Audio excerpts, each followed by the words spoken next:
بسم اللہ الرحمن الرحیم۔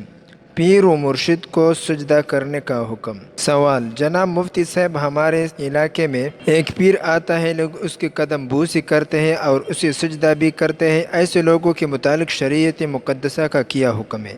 الجواب: تمام امت مسلمہ کا اس بات پر اتفاق ہے کہ اللہ تعالیٰ کے علاوہ کسی اور کو سجدہ کرنا جائز نہیں، بلکہ غیر اللہ کو سجدہ کرنا موجب کفر و شرک ہے۔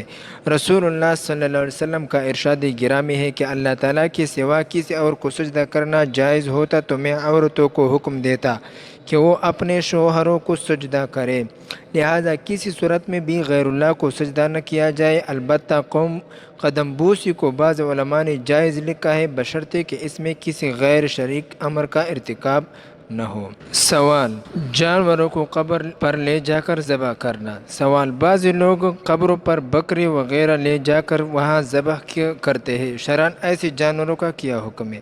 الجواب: کبھی بزرگ یا ولی کے ایصال ثواب کے لیے کسی جانور کو ذبح کر کے اس کا گوشت غرباء و مساکین میں تقسیم کرنا ایک جائز صورت ہے، لیکن بکرا وغیرہ ان کے مزارات پر لے جا کر ان کے نام پر ذبح کرنا حرام ہے اور اسی ذبیحہ حرام ہو جاتا ہے، خواہ وہ ذبح کرتے وقت کئی مرتبہ بسم اللہ اللہ اکبر کہا گیا ہو۔